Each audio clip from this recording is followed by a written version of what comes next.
The ideas penned by Karl Marx have had devastating consequences. Countries plagued by poverty. Private property forcefully taken. The death of millions. The 20th century has been darkened by the ideas of a man virtually unknown in his own time.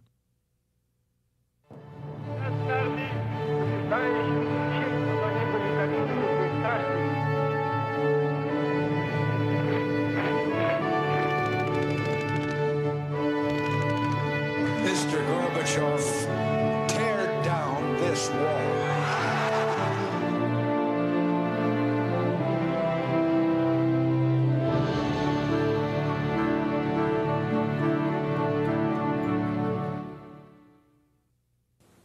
The Marxist-Leninist worldview is proven to be a failure. It was doomed to fail because it was never based on reality. Communist countries continue to fail all over the world. Why then should we study Marxism-Leninism? Isn't Marxist ideology and communism dead? Marxism continues to thrive in many countries. It has a strong grip on much of Asia. African and Latin American countries continue to struggle with the Marxist ideas that took root in the mid-60s. And, incredibly, on many American university campuses, Marxism flourishes. Thousands of professors frequently teach unwitting students about the evils of capitalism and advocate a Marxist utopia. Perhaps the most important reason we should study the Marxist-Leninist worldview is to make sure that these ideas are never practiced again. The old proverb rings true: those who cannot remember the past are condemned to repeat it. Ideas do have consequences, and bad ideas have bad consequences. Corrupt worldviews must be understood and exposed. No religion, political system, or economy will work if it is not based on the nature of reality, especially the reality of human nature. It is precisely here that Marxism-Leninism fails.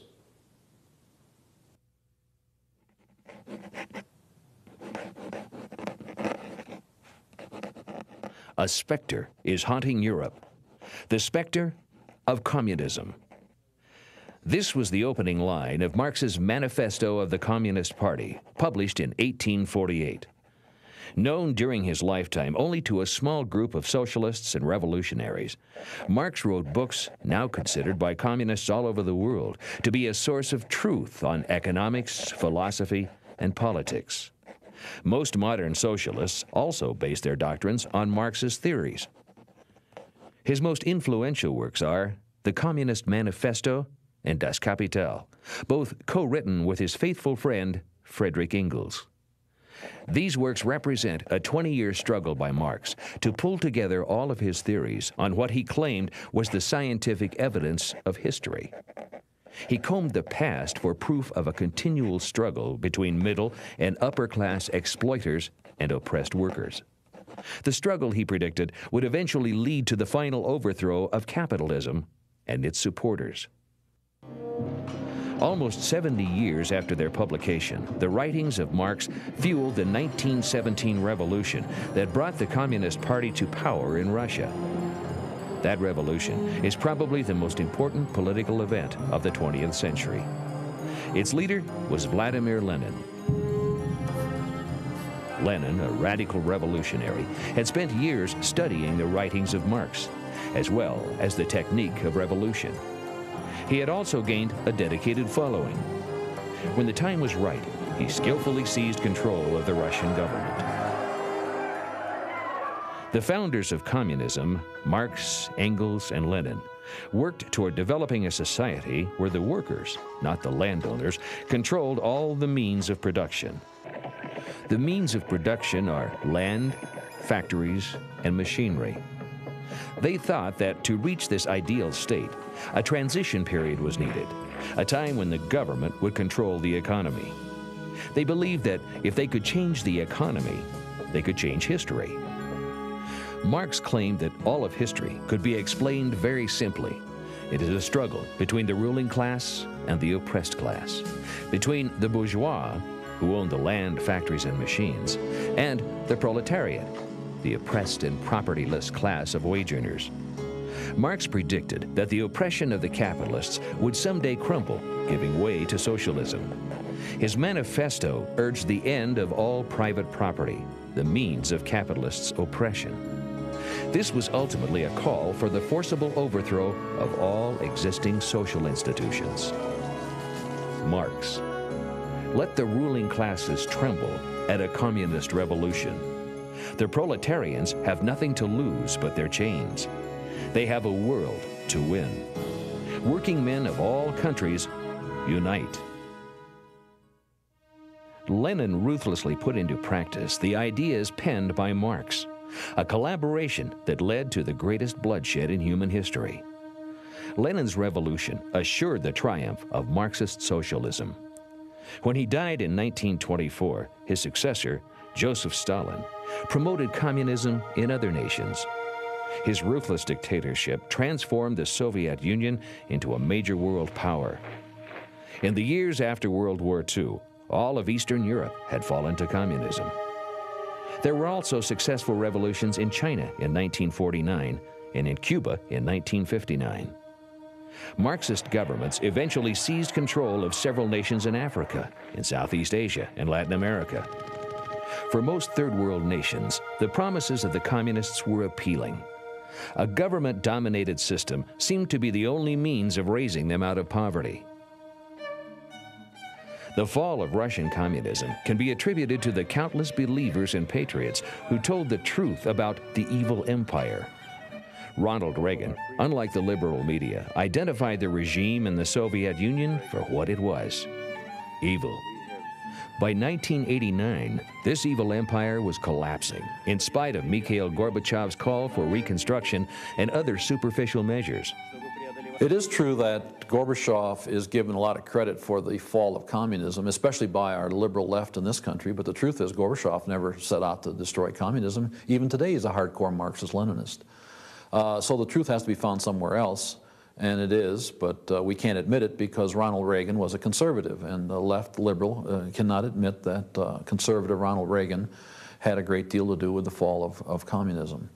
But Reagan did have a great deal to do with it, and behind Ronald Reagan would stand someone like a Fred Schwartz, founder of the Christian Anti-Communism Crusade, who was involved in the struggle against communism for 40-some years.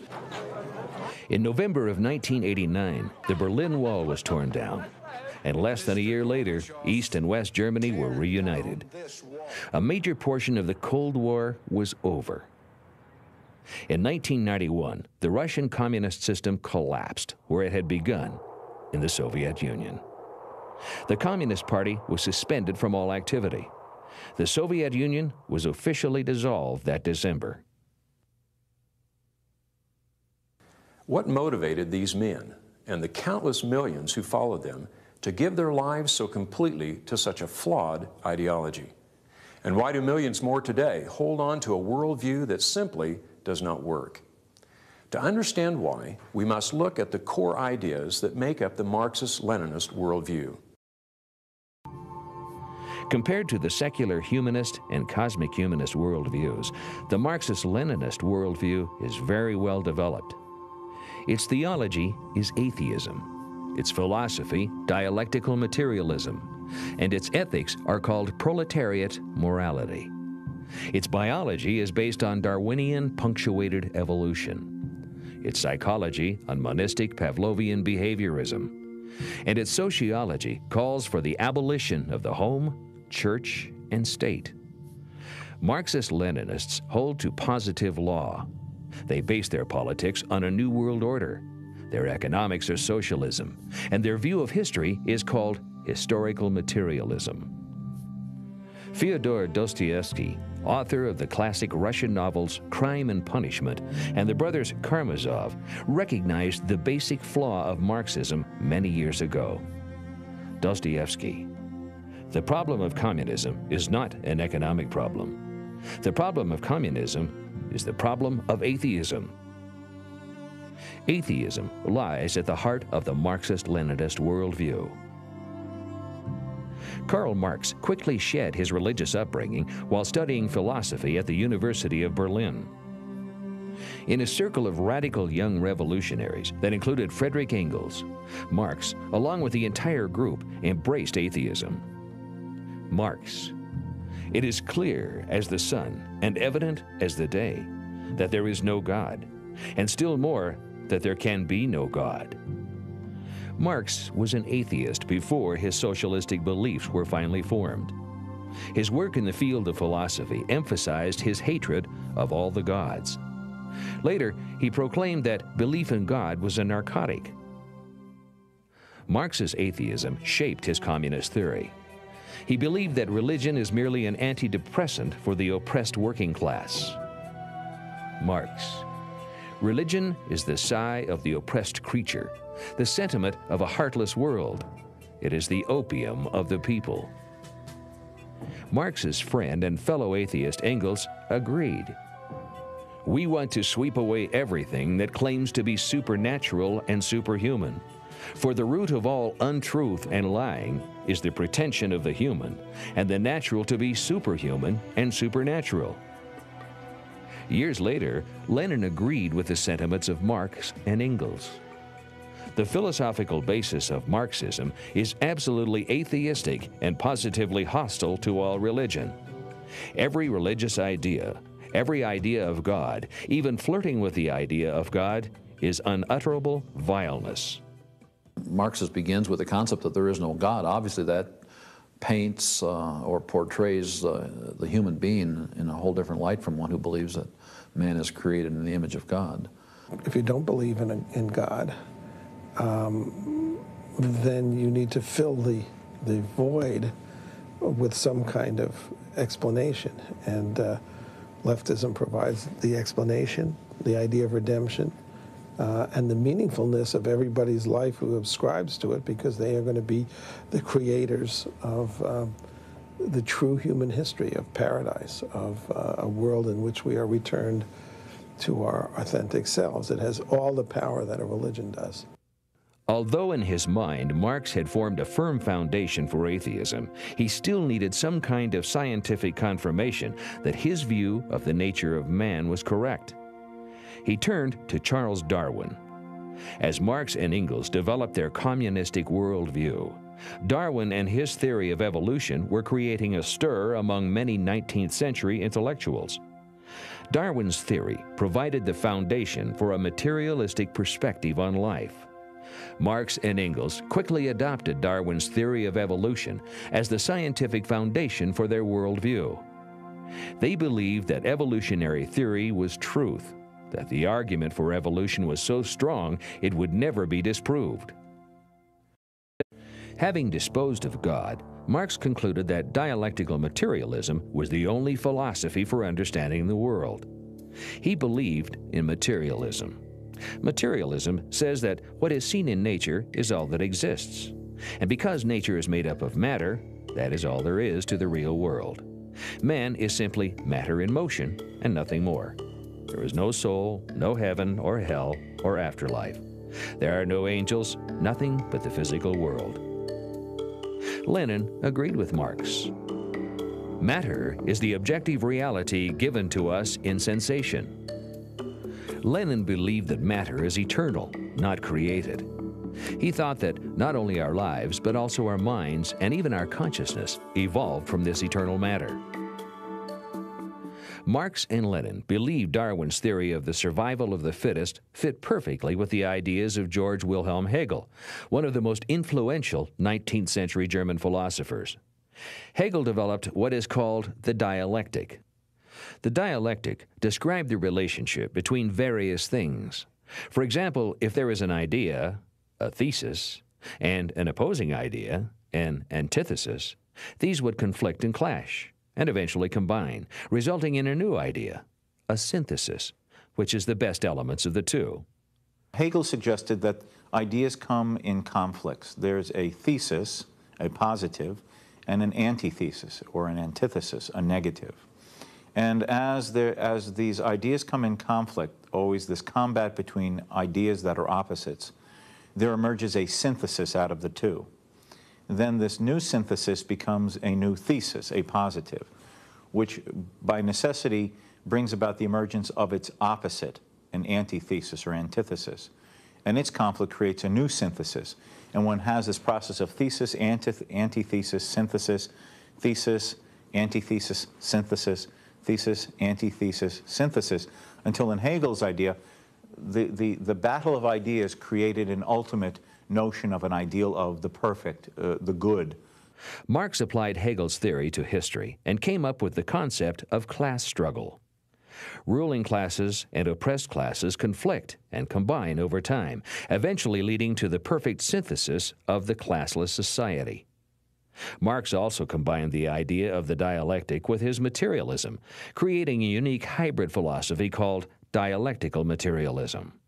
Marx thought that his dialectical materialism gave him a clue to understanding history. He said if you go back in human history, you find that there were three major periods of time, each of which illustrated in some way or other what he called dialectical materialism. Those three periods of time were, first of all, slavery, which would be the ancient world, then feudalism, the medieval world, and then capitalism, which is the world of Marx's own time. Now, during each of these three periods of history, there was a struggle between two groups of people. That's the dialectic, see, struggle, conflict. Lenin also adapted these ideas, believing that Marx first turned the dialectic right side up and then made it his own. Dialectical materialism says that all of life is constantly evolving, but this evolution results from the clash of opposing forces. Engels: nature is the proof of dialectics. All nature, from the smallest thing to the biggest, from a grain of sand to the sun, from the protozoa to man, is in a constant state of coming into being and going out of being, in a constant flux, in a ceaseless state of movement and change. But how do these changes come about? Marxists believe that nature acts dialectically, that change does not take place in a series of straight lines, but in a series of advances and retreats. It's like driving a nail. You don't raise a hammer, bring it crashing down, and keep pushing. When the blow has spent itself, you raise the hammer and hit the nail again. The withdrawal of the hammer is just as important as its downward thrust. By applying this principle to change in society, Marxist-Leninists believe that retreat is just as important as advance. They move away from a goal in order to surge toward it later. The communist strategy is to build up extreme pressure and then withdraw, relieving the tension.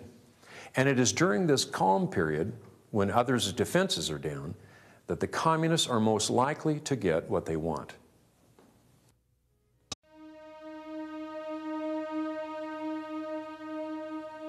But Marxism has not produced the perfect society.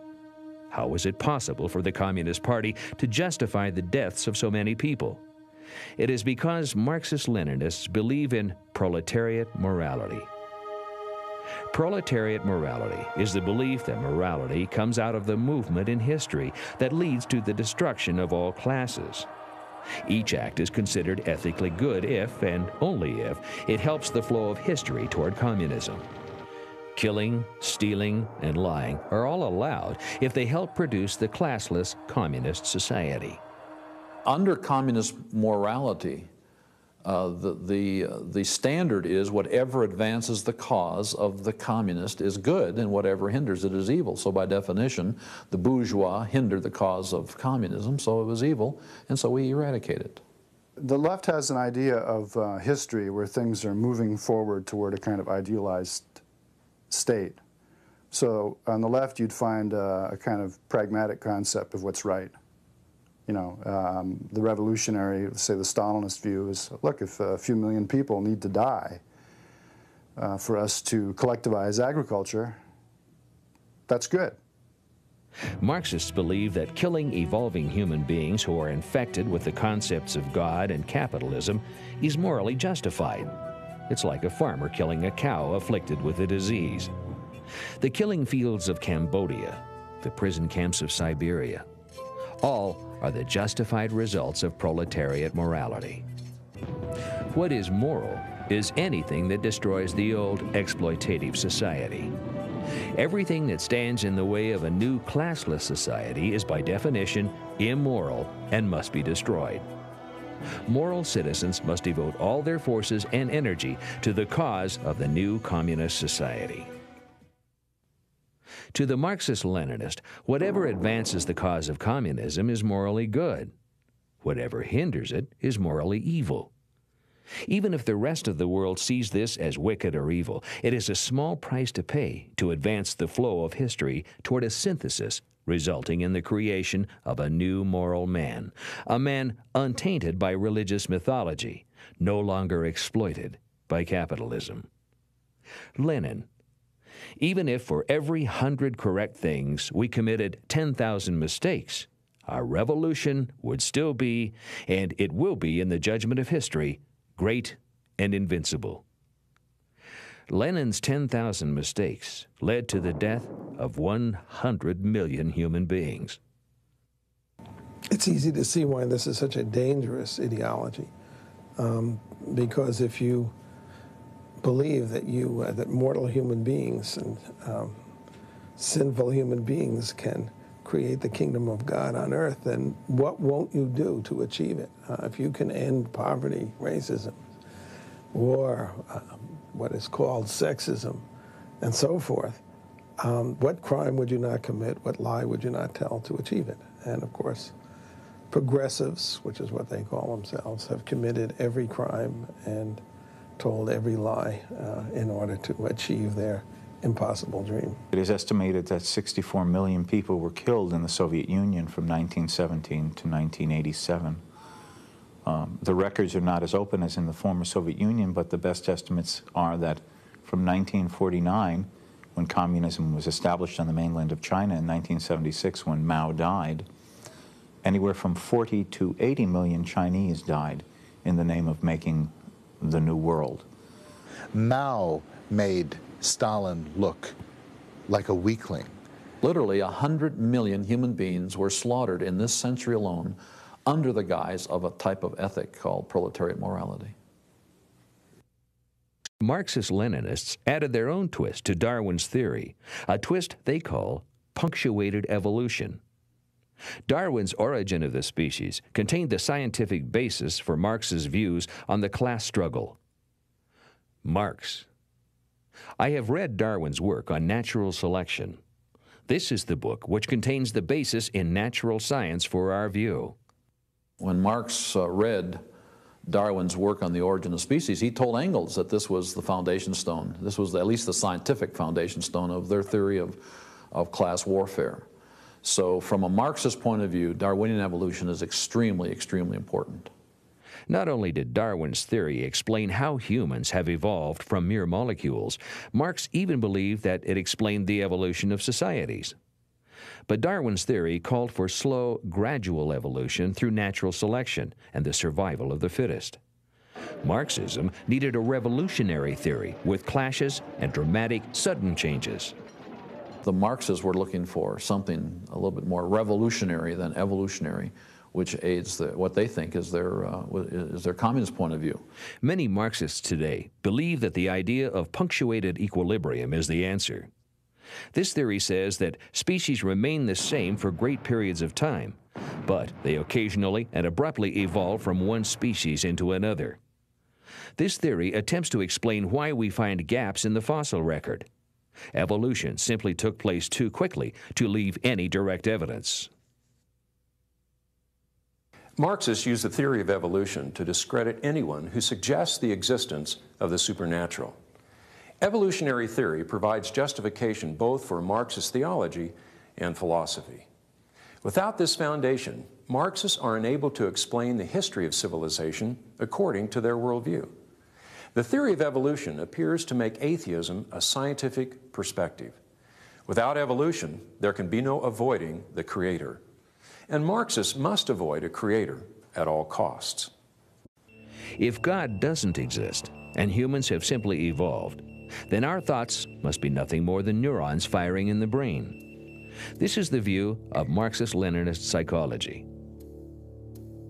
Marxists base their psychology on the findings of Ivan Pavlov, the famous Russian physiologist who performed experiments with dogs and conditioned behavior.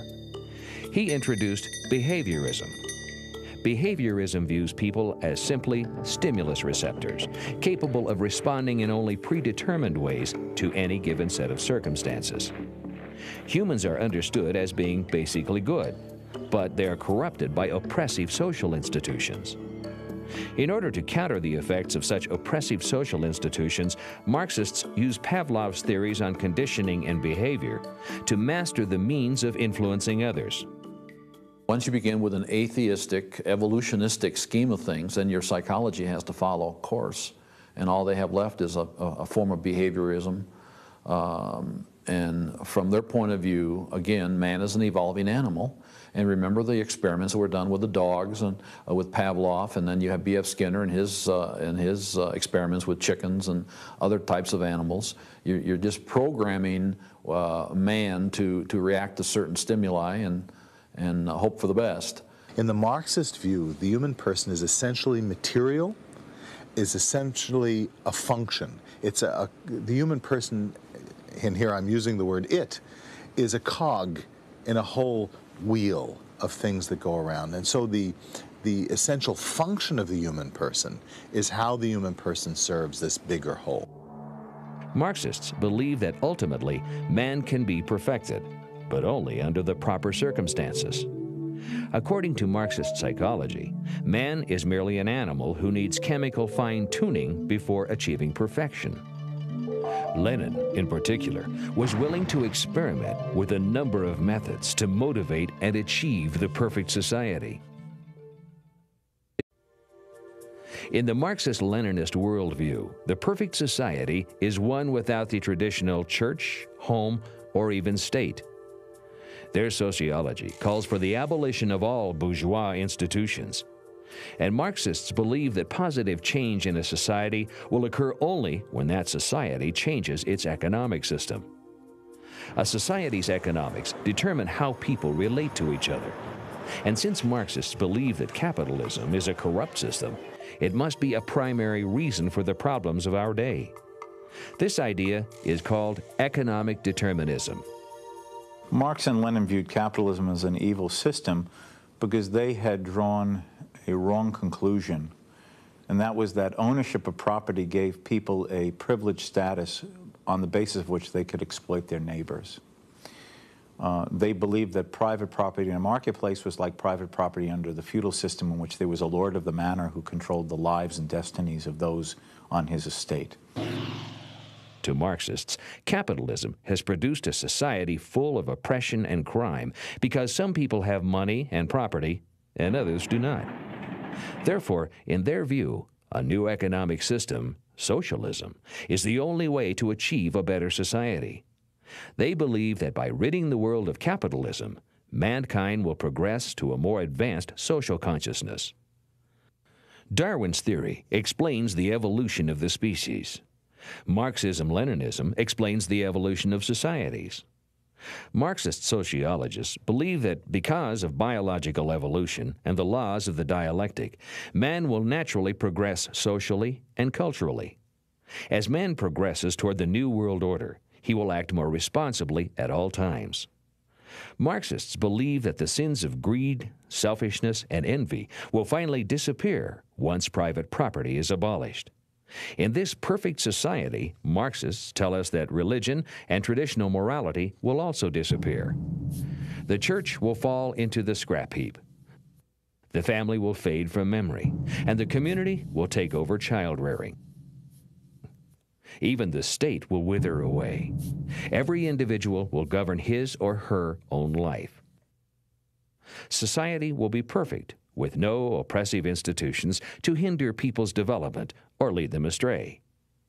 Marxist sociologists insist that the coming world order will be a reality where every human being can live without exploitation or alienation. It will be heaven on earth.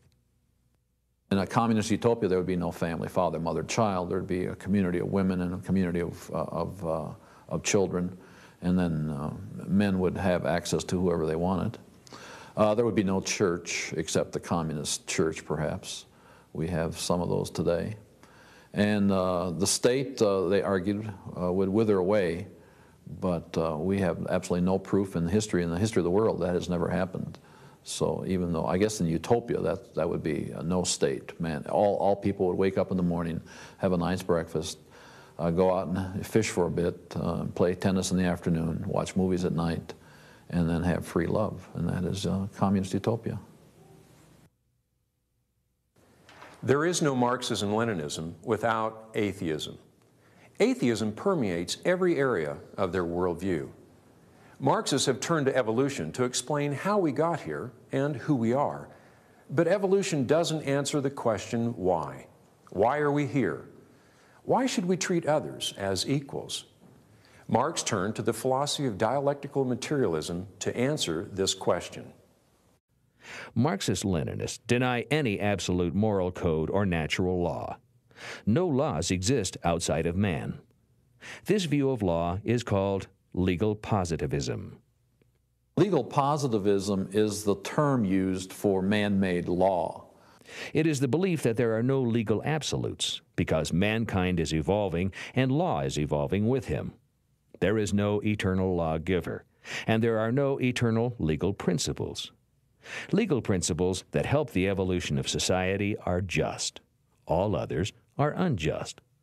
Marxists implement laws that advance socialism and communism. These laws are just. Laws that help the landowners are unjust. Therefore, to violate these unjust laws is morally justified. And to violate the capitalist laws on behalf of socialist law is especially good. Since Marxists believe that the supernatural doesn't exist, they must find another basis for law and ethics. They look to evolved human nature. With man as the yardstick, morality and laws must evolve along with mankind. But only the working class, free from the oppressive spectacles of capitalism, is capable of creating just laws. Marxists enforce their laws through their politics. They believe politics, like everything else, revolves around economics. Their goal is the New World Order. The Marxists mean by a New World Order a world government, politically, and a socialistic economy, economically. And those two will be the major components of the New World Order. World government on one hand will be the political arm, and socialism will be the economic arm. To usher in this New World Order, Lenin said, "War on our part would be legitimate and just. It would be a war for socialism, for the liberation of other nations from the bourgeois." In other words, wars fought to advance communism are justified. The Marxists are not bashful about admitting their political aims. A new world order and the abolition of all government are their ultimate goals, and they are willing to suppress, persecute, and wage war against the enemy to achieve these ends. Marxism-Leninism is totalitarian. It is revolutionary. Violence is an essential part of Marxism-Leninism. This is what all of the old Russian-style Marxism was all about, and this is what is still represented in Communist China and in Fidel Castro's Cuba. The political and military history of Marxism, from the October Revolution of 1917 to Tiananmen Square, is the history of the most ruthless killing machine mankind has ever witnessed. The death toll of the 70-year march toward the New World Order exceeds 100 million. The Marxist-Leninist worldview is fatally flawed. It is not based on reality. Countries that adopt Marxism will continue to struggle with poverty, war, and bloodshed. No worldview can work if it is not rooted in truth, God's truth. Why then do so many believers try to combine the truths of Christianity with the lies of Marxism? Economics plays a much more prominent role in the Marxist-Leninist worldview than in any other. Marx, Engels, and Lenin had a vision of a society where the workers, not the landowners, controlled all the means of production. Economics is vital to Marxism-Leninism. To understand the Marxist worldview, you must understand its economics. Marx formed his economic beliefs as he studied the struggle between the proletariat, the workers, and the bourgeois, those who owned property and the means of production. Marx saw the economy as just a kind of a mindless machine just cranking out products, sort of running by itself. And what he didn't like was the part of the lack of control. The Marxist system calls for a dictatorship of the proletariat, and it's about power. He believed that the means of production, land, factories, and machinery, were the lifeblood of society.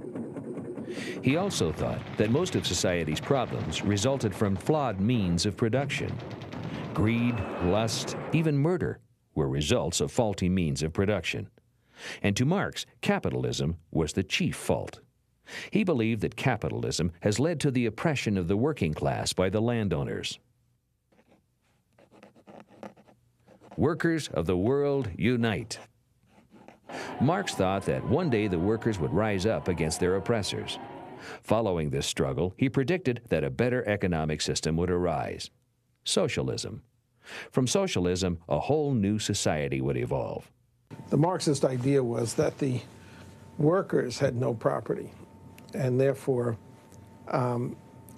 they had an interest in eliminating private property.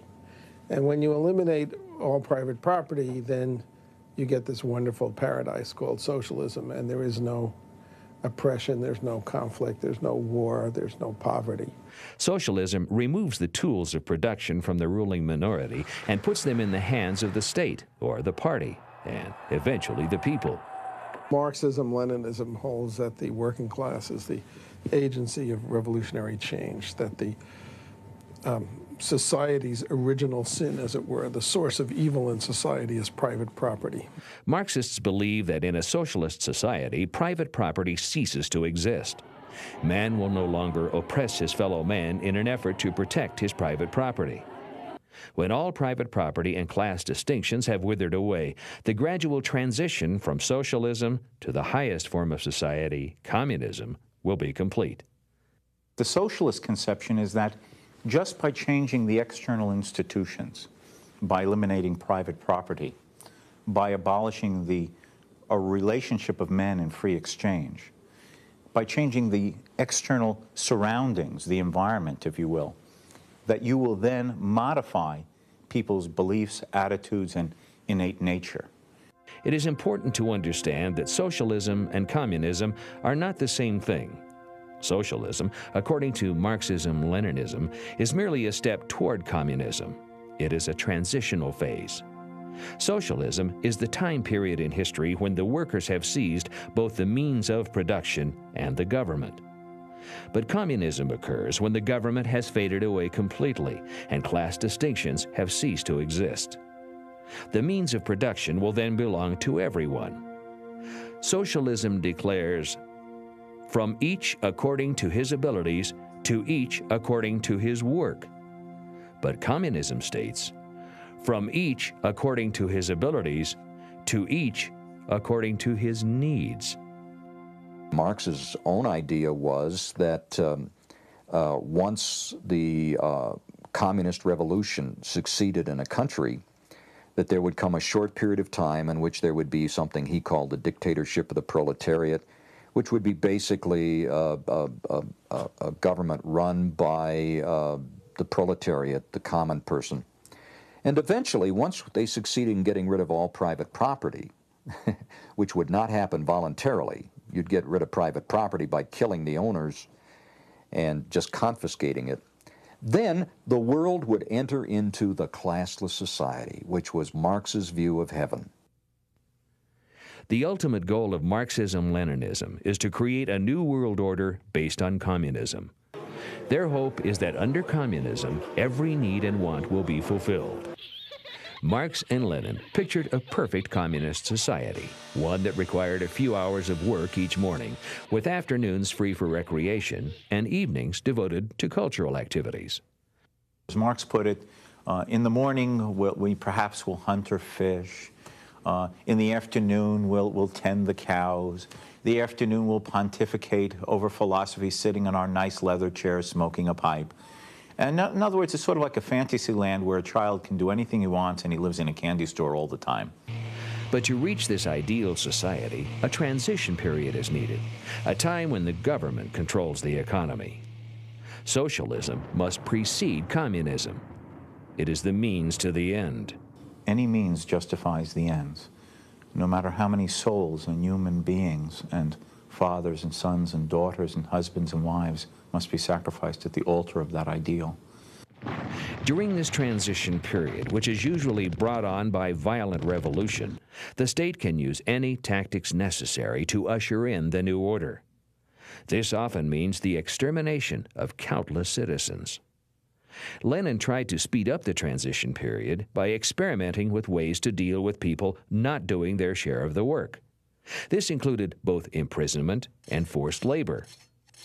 1 out of every 10 idlers will be shot was often the declared rule, and was brutally enforced. That is the real danger and evilness and destructive effect of socialism, the reduction of men to merely things to be moved about. And when they have served their purpose, or if they will not move where the guiding hand wants them to be, you extinguish them in various forms of deep inhumanity of conduct. Lenin and other Marxists used these practices because they believed the end justified the means. What they did was considered moral because it brought the world closer to a classless society. Any action, however barbaric, is morally justified if it helps to overthrow the oppressors, the landowners. Marxists see the forcible overthrow of capitalism as good because it destroys the hindrances toward a communist society. Marxist-Leninists claim that after the transition period of socialism, human nature will be perfected. There will no longer be a need for government or laws to keep us in check. Socialism and communism are seen as the saviors of humanity. Lenin said, outside of socialism, there is no salvation for mankind from war, hunger, and the further destruction of millions and millions of human beings. The history of all existing society is the history of class struggles. Marxists not only believe that nature acts dialectically, but that history unfolds this way too. Marx's view of history is central to the entire worldview of Marxism. Marx and Engels were so confident in this approach to history that they predicted that their view would do for history what Darwin's theory had done for biology. Marxists believe their historical perspective is based strictly on a scientific view of the world. They use evolution as proof to substantiate their claims. Marxists believe evolution compels living things to change.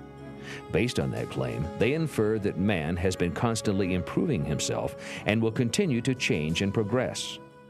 The Marxist view of history is called historical materialism.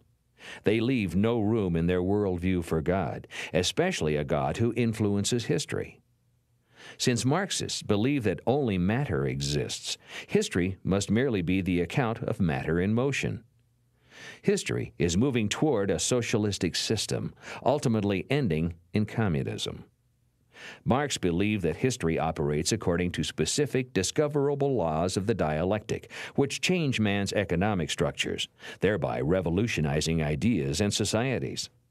History moves forward like a bulldozer, but history is on the side of the proletariat. Whatever stands in the way of the oppressed classes naturally will fall. Marx. History is the judge, its executioner, the proletarian. One of the striking characteristics of Marxism as a body of thought is its bitterness and its anger at the world. And yet the shocking thing, as many scholars have noted, is that the world that Karl Marx attempted to address was not the world as it was. Karl Marx ignored the reality of the world. Marxist-Leninists have taken God out of their theology and replaced him with the philosophy of dialectical materialism. They believe that the dialectic can explain every process and change that occurs. Just as evolutionists believe that animals evolved certain traits to help in their survival, Marxism holds that through the evolutionary power of dialectical materialism, the needs of the proletariat will be met. Marxism-Leninism is a worldview of evolution and revolution. It is a call to action.